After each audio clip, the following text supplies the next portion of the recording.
Mahardika Wiyantara dikenal oleh warga desa Kalipanggang sebagai pria yang hidupnya selalu diiringi kesialan. Desa kecil itu berada jauh dari jalan utama, dikelilingi hamparan kebun karet yang luas serta hutan bambu lebat yang tampak gelap bahkan saat siang hari. Di ujung desa, berdiri sebuah rumah kayu tua yang nyaris roboh dimakan usia. Di sanalah Mahardika tinggal seorang diri sejak kedua orang tuanya meninggal beberapa tahun lalu. Rumah itu dulunya cukup layak dihuni, tetapi kini sebagian papan dindingnya sudah lapuk. Atap sengnya sering bocor ketika hujan turun. Jika angin malam bertiup kencang dari arah hutan bambu, suara derit kayu terdengar seperti keluhan panjang yang tak pernah berhenti. Mahardika sebenarnya bukan orang yang malas. Ia sudah mencoba berbagai cara untuk bertahan hidup.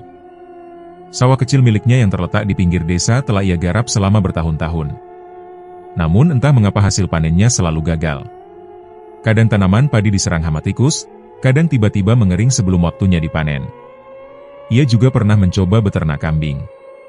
Dengan sisa tabungan yang ia miliki, Mahardika membeli 3 ekor kambing dari pasar kecamatan. Selama beberapa minggu semuanya berjalan baik.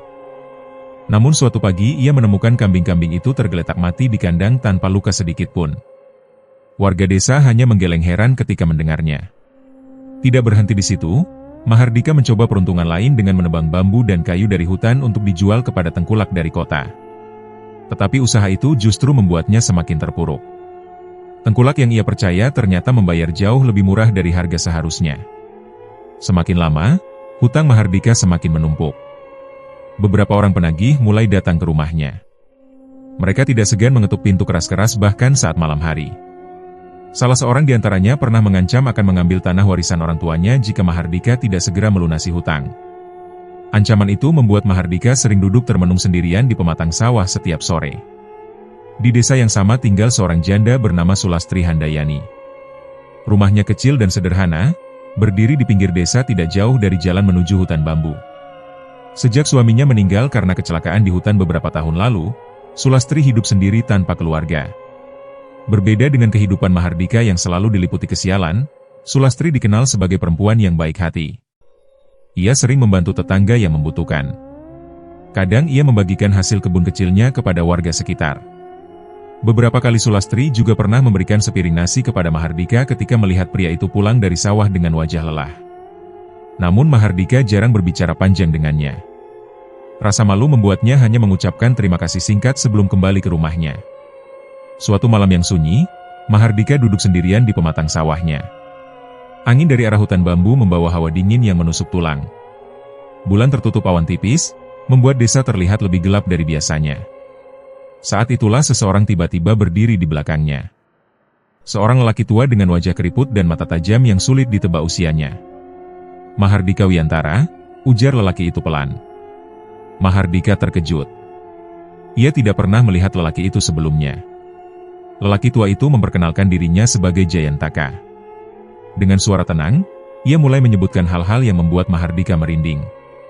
Ia mengetahui tentang hutang Mahardika, tentang sawah yang gagal panen, tentang kambing yang mati misterius, bahkan tentang ancaman orang-orang yang ingin menyita tanah warisannya. Mahardika tidak mengerti bagaimana orang asing itu bisa mengetahui semua hal tentang hidupnya. Jayantaka lalu duduk di sampingnya, menatap gelapnya sawah di depan mereka. "Aku tahu cara mengubah nasibmu," katanya perlahan. Mahardika menoleh, bingung sekaligus penasaran. Jayantaka tersenyum tipis. "Ada cara agar kau bisa menjadi kaya raya, jauh lebih kaya dari siapapun di desa ini." Mahardika terdiam. Kata-kata itu terasa seperti mimpi bagi seseorang yang hidupnya selalu gagal. Namun Jayantaka belum selesai. "Ada satu syarat," lanjutnya dengan suara lebih pelan. Mahardika menatapnya. Dan ketika Jayantaka menyebutkan syarat itu, udara malam di sekitar mereka terasa tiba-tiba menjadi jauh lebih dingin. Untuk mendapatkan kekayaan itu, Mahardika harus memberikan tumbal seorang janda yang hidup sendirian di desa ini. Mahardika menatap lelaki tua yang memperkenalkan diri sebagai Jayantaka dengan perasaan campur aduk. Awalnya ia mengira lelaki itu hanya orang asing yang kebetulan lewat di pematang sawah. Namun setelah mendengar kata-kata yang keluar dari mulutnya, Mahardika mulai merasakan sesuatu yang tidak biasa. Jayantaka menyebutkan banyak hal tentang hidupnya, hal-hal yang bahkan tidak pernah Mahardika ceritakan kepada siapapun. "Hutangmu pada 3 orang penagih dari kecamatan belum kau bayar," kata Jayantaka dengan suara datar. Sawahmu gagal panen 3 kali dalam 2 tahun terakhir. Kambing yang kau beli dari pasar mati tanpa sebab. Dan setiap malam kau bermimpi tentang rumah orang tuamu yang terbakar. Mahardika membeku. Tidak ada orang di desa yang tahu tentang mimpi buruk itu. Ia menatap lelaki tua itu dengan mata penuh curiga. Wajah Jayantaka terlihat tenang, seolah semua yang ia katakan hanyalah hal biasa. Bagaimana kau tahu semua itu? Tanya Mahardika pelan. Jayantaka tidak langsung menjawab. Ia hanya memandang hamparan sawah yang gelap di depan mereka, lalu tersenyum tipis. Aku tahu lebih banyak dari yang kau kira, ujarnya. Suasana malam di pematang sawah terasa semakin dingin. Angin dari arah hutan bambu berembus perlahan, membuat dedaunan bergesekan dengan suara lirih yang menambah kesunyian. Jayantaka kemudian kembali berbicara. Ia mengatakan bahwa ada sebuah ritual kuno yang telah diwariskan selama ratusan tahun. Ritual itu, menurutnya, mampu mengubah nasib seseorang dalam waktu singkat. Orang yang menjalankannya akan memperoleh kekayaan tanpa batas, katanya. Mahardika menatapnya dengan ragu. Kekayaan, ulangnya. Jayantaka mengangguk pelan. Kau tidak perlu lagi memikirkan hutangmu. Sawahmu akan menghasilkan panen melimpah. Orang-orang yang merendahkanmu sekarang akan menghormatimu. Kata-kata itu terdengar seperti mimpi yang terlalu indah bagi Mahardika. Selama bertahun-tahun ia hanya mengenal kegagalan. Namun Jayantaka belum selesai. Kekayaan itu tidak datang tanpa harga, lanjutnya. Mahardika mulai merasa gelisah. Jayantaka menjelaskan bahwa ritual tersebut membutuhkan sebuah tumbal. Nyawa seseorang harus dipersembahkan agar kekayaan itu bisa datang. Korban itu harus seseorang yang hidup sendirian, katanya. Seseorang yang tidak memiliki keluarga yang akan mencarinya. Mahardika terdiam. Tanpa sadar, bayangan wajah seseorang muncul di benaknya. Sulastri Handayani. Janda yang tinggal di pinggir desa. Mahardika langsung menggeleng keras. Tidak, katanya cepat. Aku tidak bisa melakukan itu. Jayantaka menatapnya tanpa ekspresi. Kau akan tetap miskin kalau begitu, jawabnya tenang. Kata-kata itu terasa seperti pisau yang menusuk hati Mahardika. Jayantaka kemudian mulai menggambarkan kehidupan yang bisa dimiliki Mahardika jika ia menerima tawaran itu. Rumah besar dengan dinding kokoh. Tanah luas yang menghasilkan panen melimpah. Uang yang tidak pernah habis. Ia juga mengatakan bahwa orang-orang desa yang dulu merendahkan Mahardika akan mulai menghormatinya. Semua gambaran itu membuat Mahardika terdiam semakin lama. Jayantaka lalu mengeluarkan sesuatu dari balik jubahnya. Sebuah kantong kain kecil berwarna kusam. Ia menyerahkannya kepada Mahardika. Ketika Mahardika membukanya sedikit, ia melihat isi di dalamnya. Segenggam tanah hitam yang lembab dan beberapa helai rambut manusia yang terikat dengan benang merah. Itu bagian dari ritual, kata Jayantaka. Ia menjelaskan bahwa ritual harus dilakukan di hutan bambu tua di pinggir desa, tepat pada malam ketika bulan tidak terlihat di langit. Mahardika hanya perlu membawa korban ke tempat itu tanpa membuatnya curiga. Sisanya akan dilakukan oleh kekuatan yang dipanggil dalam ritual tersebut. Setelah mengatakan semua itu, Jayantaka berdiri perlahan. Sebelum pergi, ia menatap Mahardika sekali lagi. Pikirkan baik-baik, katanya pelan. Kesempatan seperti ini tidak datang 2 kali. Setelah itu ia berjalan menuju kegelapan, menghilang di antara kabut tipis yang mulai turun dari arah hutan. Mahardika tetap duduk di pematang sawah dengan kantong ritual di tangannya. Malam-malam setelah pertemuan itu terasa jauh lebih panjang. Ia hampir tidak pernah bisa tidur. Setiap kali memejamkan mata, ia teringat ancaman para penagih hutang yang ingin menyita rumah orang tuanya. Di saat yang sama, bayangan kehidupan mewah yang dijanjikan Jayantaka terus menghantui pikirannya. Hari demi hari berlalu dengan kegelisahan yang semakin besar. Perlahan, tanpa ia sadari, pikiran Mahardika mulai berubah. Godaan kekayaan itu semakin sulit ia abaikan. Dan jauh di dalam hatinya, sebuah rencana mulai terbentuk, rencana yang bahkan membuatnya sendiri takut untuk memikirkannya terlalu lama. Sejak pertemuannya dengan Jayantaka di pematang sawah beberapa hari sebelumnya, pikiran Mahardika tidak pernah benar-benar tenang. Kantong kecil berisi tanah hitam dan rambut manusia itu selalu ia simpan di dalam peti kayu di rumahnya. Ia tidak pernah berani membuangnya, tetapi juga tidak sanggup menatapnya terlalu lama. Namun satu hal mulai berubah dalam sikap Mahardika. ia mulai sering berjalan menuju rumah Sulastri.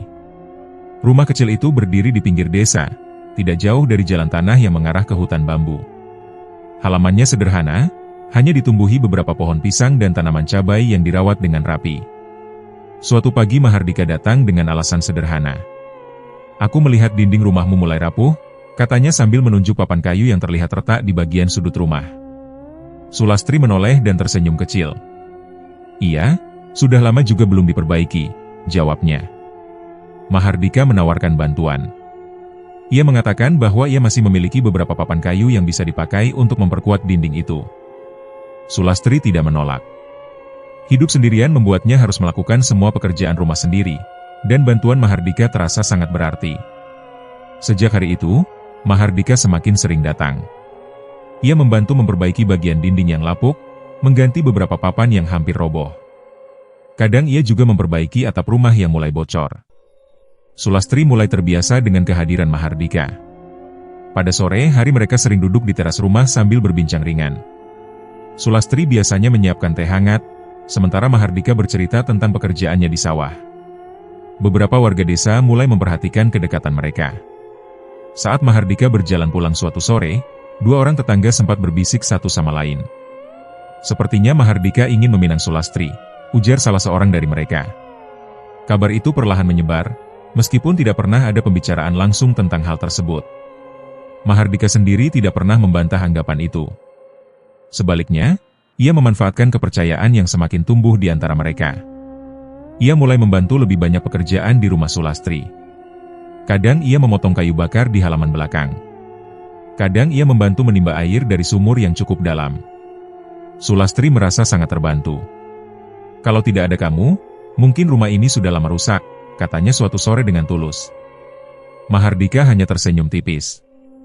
Namun di balik semua kebaikan itu, pikirannya selalu kembali pada satu hal. Rencana yang mulai terbentuk sejak pertemuannya dengan Jayantaka. Setiap kali ia melihat wajah Sulastri yang ramah, hatinya sempat diliputi rasa ragu. Tetapi bayangan hutang dan ancaman kehilangan rumah orang tuanya selalu muncul kembali. Suatu sore menjelang senja, Mahardika mencoba membuka pembicaraan baru. "Aku menemukan beberapa batang bambu tua di dekat hutan," katanya sambil menyesap teh yang diberikan Sulastri. "Bambunya besar dan kuat. Kalau dipakai memperbaiki rumahmu, mungkin bisa bertahan lebih lama." Sulastri tampak tertarik. "Di mana tempatnya?" tanyanya. "Tidak terlalu jauh dari sini," jawab Mahardika. "Tapi kita harus melihatnya langsung supaya bisa memilih batang yang paling bagus." Sulastri terdiam sejenak. Hutan bambu di pinggir desa memang dikenal oleh warga sebagai tempat yang angker. Banyak orang menghindari masuk ke sana setelah matahari terbenam. "Kalau siang hari mungkin tidak apa-apa," kata Sulastri pelan. Mahardika menggeleng perlahan. "Kalau siang biasanya banyak orang yang lewat di jalan hutan. Kalau malam lebih tenang, kita bisa memilih bambu dengan leluasa." Sulastri terlihat ragu. Tatapannya sempat mengarah ke jalan kecil yang menuju hutan bambu di kejauhan. Namun kepercayaan yang sudah tumbuh membuatnya akhirnya mengangguk pelan. "Baiklah," katanya. "Kalau memang itu bisa membantu memperbaiki rumahku." Mahardika mengangguk, meskipun di dalam hatinya ada perasaan aneh yang sulit dijelaskan. Malam itu ketika ia kembali ke rumahnya, Mahardika akhirnya tertidur setelah berhari-hari sulit memejamkan mata. Namun tidurnya tidak tenang. Dalam mimpinya, ia kembali berdiri di pematang sawah yang gelap. Jayantaka muncul dari kabut dengan wajah yang sama tenangnya seperti malam pertama mereka bertemu. "Jangan terlalu lama ragu," kata lelaki tua itu dengan suara berat. Di belakangnya terlihat bayangan hutan bambu yang gelap. Waktu semakin dekat. Mahardika terbangun dengan napas terengah-engah. Dan untuk pertama kalinya sejak rencana itu muncul di pikirannya, ia mulai merasakan bahwa jalan yang ia pilih mungkin tidak akan pernah bisa ia tinggalkan lagi. Malam tanpa bulan akhirnya tiba. Langit di atas desa Kalipanggang terlihat gelap tanpa cahaya, hanya beberapa bintang samar yang sesekali muncul di sela awan tipis. Angin malam berembus dari arah hutan bambu, membawa hawa dingin yang terasa lebih menusuk dibanding malam-malam sebelumnya. Mahardika berjalan di depan sambil membawa lampu minyak kecil. Cahaya redupnya bergoyang mengikuti langkah mereka di jalan tanah yang sempit. Di belakangnya, Sulastri berjalan perlahan sambil memeluk selendang di bahunya. "Masih jauh?" tanya Sulastri pelan. "Tidak, Jawab Mahardika singkat. Sebentar lagi. Suara batang bambu yang saling bergesekan terdengar dari dalam hutan. Bunyi itu panjang dan berderit, seolah ada sesuatu yang bergerak di antara kegelapan. Semakin jauh mereka masuk, suasana hutan terasa semakin sunyi. Bahkan suara serangga malam pun hampir tidak terdengar. Mahardika sebenarnya bisa merasakan jantungnya berdetak lebih cepat dari biasanya. Kantong kecil yang diberikan Jayantaka tersimpan di dalam sakunya, terasa berat meskipun ukurannya kecil. Setelah berjalan beberapa menit, mereka tiba di sebuah tanah lapang kecil di tengah hutan bambu. Tempat itu dikelilingi batang-batang bambu tinggi yang menjulang rapat, membuat langit hampir tidak terlihat dari bawah. Mahardika berhenti. Inilah tempatnya, katanya. Sulastri menoleh ke sekeliling dengan ragu. Di sini, tanyanya. Mahardika mengangguk pelan, lalu menaruh lampu minyak di atas tanah.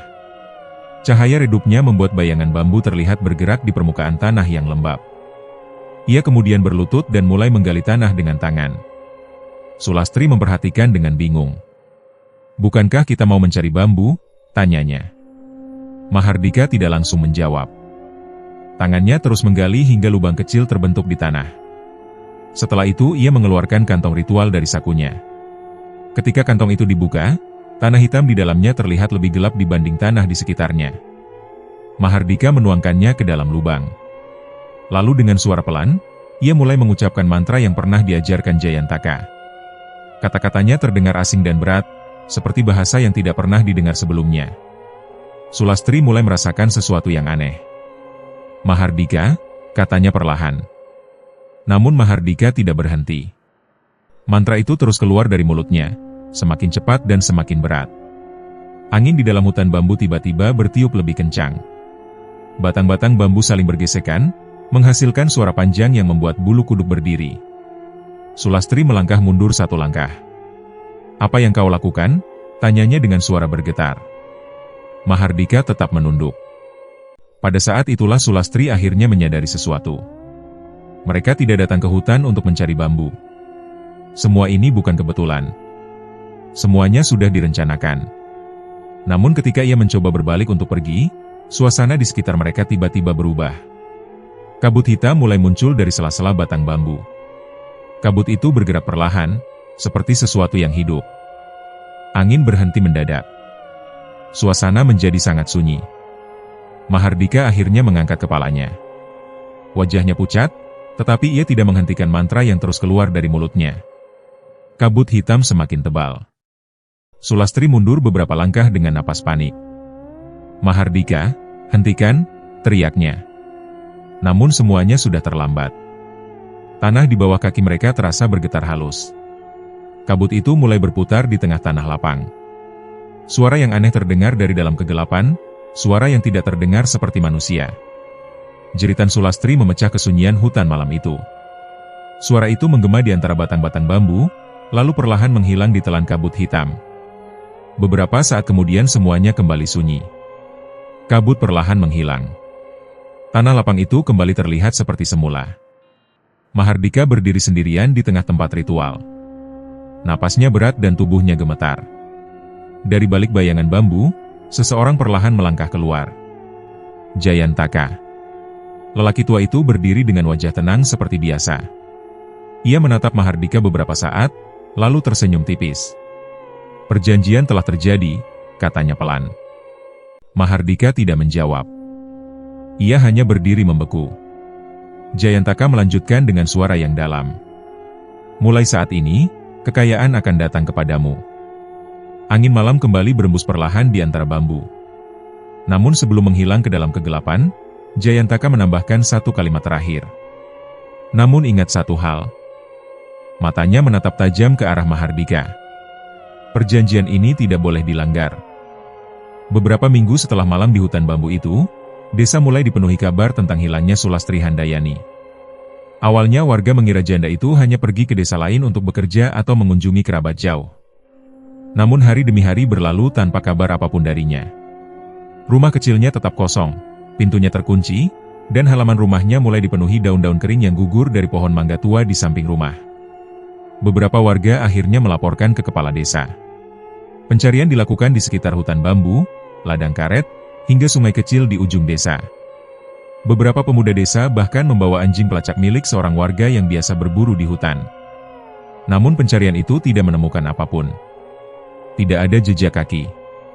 Tidak ada pakaian. Tidak ada tanda-tanda keberadaan Sulastri. Seolah-olah perempuan itu menghilang begitu saja dari dunia. Di tengah keresahan warga desa, hidup Mahardika Wiyantara justru berubah secara drastis. Ladang kecil yang selama ini selalu gagal panen tiba-tiba menghasilkan tanaman yang sangat subur. Padi yang ia tanam tumbuh lebih tinggi dari biasanya dan bulirnya jauh lebih banyak dibanding milik petani lain. Beberapa warga bahkan datang hanya untuk melihat ladangnya. "Entah pupuk apa yang kau pakai, Mahardika?" kata seorang petani dengan heran. Mahardika hanya tersenyum kecil. Tidak lama kemudian, usaha kayu yang dulu pernah gagal ia coba kembali. Kali ini segalanya berjalan sangat lancar. Ia menemukan pembeli dari kota yang bersedia membeli kayu dengan harga tinggi. Bahkan beberapa tengkulak yang dulu pernah menipunya kini justru datang menawarkan kerjasama. Uang mulai mengalir ke tangannya. Sedikit demi sedikit Mahardika memperbaiki rumah kayunya yang hampir roboh. Dinding diganti dengan papan baru, atapnya diperbaiki, dan halaman rumahnya diratakan. Ia juga membeli beberapa bidang tanah di sekitar desanya. Beberapa warga mulai bekerja padanya sebagai buruh di ladang dan usaha kayunya. Orang-orang desa mulai memandangnya dengan cara yang berbeda. Dulu Mahardika dikenal sebagai pria yang selalu gagal. Sekarang ia menjadi salah satu orang yang paling berhasil di desa itu. Namun bersama kekayaan yang datang dengan cepat, sesuatu yang lain juga mulai mengikuti. Pada malam-malam tertentu, Mahardika mulai mendengar suara aneh dari arah hutan bambu. Suara itu terdengar seperti tangisan seorang perempuan. Awalnya ia mencoba mengabaikannya. Ia mengira itu hanya suara angin yang melewati batang-batang bambu di hutan. Namun suara itu semakin sering terdengar. Kadang-kadang bahkan terdengar sangat dekat. Seperti seseorang sedang menangis tepat di luar rumahnya. Selain itu, bau tanah basah juga mulai muncul di dalam rumahnya setiap malam. Bau itu sangat khas, bau tanah lembab seperti yang ia cium di tanah lapang hutan bambu pada malam ritual. Mahardika mencoba mencari sumbernya. Ia memeriksa lantai, sudut-sudut rumah, bahkan halaman belakang. Namun ia tidak pernah menemukan apapun. Bau itu selalu muncul begitu saja, lalu menghilang menjelang pagi. Beberapa malam kemudian, kejadian yang lebih mengerikan terjadi. Malam itu Mahardika terbangun karena suara langkah kaki di halaman rumahnya. Langkah itu pelan, seolah seseorang sedang berjalan tanpa alas kaki di atas tanah. Mahardika mengambil lampu minyak dan berjalan menuju pintu. Perasaannya tiba-tiba dipenuhi kegelisahan yang tidak bisa dijelaskan. Ketika pintu dibuka, cahaya lampu minyak menyinari halaman rumah yang gelap. Di bawah pohon nangka tua di ujung halaman, ia melihat sebuah sosok berdiri diam. Sosok seorang perempuan. Pakainya tampak lusuh dan basah seperti baru keluar dari tanah lembab. Rambutnya panjang menutupi sebagian wajahnya. Namun Mahardika masih bisa mengenali pakaian yang dikenakan sosok itu. Itu adalah pakaian yang dikenakan Sulastri pada malam terakhir mereka pergi ke hutan. Tubuh Mahardika membeku. Tangannya yang memegang lampu minyak mulai bergetar. Sosok itu tidak bergerak. Tidak berbicara. Ia hanya berdiri diam di bawah pohon, menatap langsung ke arah Mahardika. Dan untuk pertama kalinya sejak ritual itu selesai, Mahardika mulai menyadari satu hal yang membuat darahnya terasa dingin. Perjanjian yang ia buat di hutan bambu mungkin sudah memberinya kekayaan. Namun sesuatu dari malam itu, tampaknya belum benar-benar selesai. Hari-hari Mahardika Wiyantara tidak lagi sama sejak malam ketika ia melihat sosok perempuan berdiri di bawah pohon di halaman rumahnya. Sejak malam itu, teror semakin sering terjadi. Mahardika hampir tidak pernah bisa tidur dengan tenang. Setiap kali ia memejamkan mata, bayangan wajah Sulastri Handayani muncul dalam pikirannya, wajah pucat dengan tatapan kosong yang seolah menuduhnya. Kadang-kadang ia terbangun karena merasa ada seseorang berdiri di sudut kamar. Ketika ia menyalakan lampu minyak, tidak ada siapapun di sana. Namun perasaan sedang diawasi tidak pernah hilang. Di malam lain, Mahardika melihat bayangan perempuan berdiri di tepi ladangnya. Sosok itu hanya terlihat sekilas di antara batang padi yang tinggi, lalu menghilang ketika ia mencoba mendekat. Suara tangisan juga semakin sering terdengar dari arah hutan bambu. Awalnya hanya Mahardika yang mendengarnya. Namun lama-kelamaan beberapa warga desa yang rumahnya tidak jauh dari rumah Mahardika juga mulai mengeluhkan hal yang sama. Beberapa malam ini aku sering mendengar perempuan menangis dari arah hutan, kata seorang tetangga suatu pagi di warung desa. Ucapan itu membuat Mahardika semakin gelisah. Ia mencoba mencari Jayantaka. Selama beberapa hari ia berjalan menyusuri pematang sawah tempat mereka pertama kali bertemu. Ia bahkan mencoba mencari lelaki tua itu di jalan desa dan di pasar kecil di kecamatan. Namun Jayantaka tidak pernah muncul lagi. Seolah-olah lelaki tua itu tidak pernah benar-benar ada. Ketakutan yang terus menghantuinya akhirnya membuat Mahardika mengambil keputusan. Ia harus kembali ke hutan bambu. Mungkin di sana ia bisa menemukan cara untuk menghentikan semua ini. Suatu malam ketika desa sudah sunyi, Mahardika berjalan sendirian menuju hutan bambu tua di pinggir desa. Ia membawa lampu minyak yang cahayanya bergetar tertiup angin malam. Langkahnya terasa berat. Semakin dekat ke hutan, hawa dingin yang aneh mulai terasa di udara. Batang-batang bambu berdiri rapat seperti dinding gelap yang mengelilingi jalan setapak menuju tanah lapang tempat ritual itu dulu dilakukan. Mahardika akhirnya tiba di tempat itu. Tanah lapang kecil itu terlihat hampir sama seperti malam ritual dahulu. Namun ada sesuatu yang berbeda. Tanah di tengah lapang terlihat lebih gelap dan lembab dibanding tanah di sekitarnya. Mahardika mendekat perlahan. Tiba-tiba tanah itu bergerak. Awalnya hanya sedikit, seperti tanah yang digerakkan oleh cacing di bawah permukaan. Namun gerakan itu semakin jelas. Tanah itu menggembung, lalu bergetar pelan. Seolah ada sesuatu yang mencoba keluar dari dalamnya. Napas Mahardika menjadi berat. Lampu minyak di tangannya mulai bergetar. Lalu dari dalam tanah itu terdengar suara. Suara yang sangat pelan. Namun sangat jelas. Mahardika? Tubuh Mahardika langsung membeku. Ia mengenali suara itu. Itu adalah suara Sulastri. Mahardika, suara itu terdengar lagi, kali ini lebih jelas. Tanah di tengah lapang bergerak semakin kuat. Retakan kecil mulai muncul di permukaannya. Mahardika mundur satu langkah dengan wajah pucat. Pada saat itulah ia mulai menyadari sesuatu yang tidak pernah diberitahukan Jayantaka kepadanya. Perjanjian yang ia buat malam itu tidak pernah benar-benar selesai. Tumbal tidak hanya berhenti pada satu nyawa. Perjanjian itu akan terus meminta lebih. Dan orang berikutnya yang harus dibayar adalah dirinya sendiri. Angin malam tiba-tiba berembus kencang di antara batang bambu. Lampu minyak di tangan Mahardika padam. Kegelapan langsung menyelimuti tanah lapang itu. Jeritan Mahardika terdengar memecah sunyi hutan bambu malam itu. Namun jeritan itu hanya berlangsung beberapa detik. Lalu semuanya kembali sunyi. Keesokan paginya beberapa warga desa yang mencari kayu bakar melewati hutan bambu itu. Mereka menemukan tanah lapang dalam keadaan kosong. Tidak ada siapapun di sana. Mahardika Wiyantara menghilang tanpa jejak. Tidak ada yang pernah menemukan tubuhnya. Sejak saat itu, hutan bambu di pinggir desa semakin dikenal sebagai tempat yang angker. Beberapa orang yang melewati hutan itu pada malam hari mengaku pernah melihat sesuatu di antara batang-batang bambu. Dua sosok bayangan berdiri diam dalam kegelapan. Satu sosok perempuan dengan rambut panjang. Dan satu sosok laki-laki yang berdiri di sampingnya. Keduanya tidak pernah bergerak.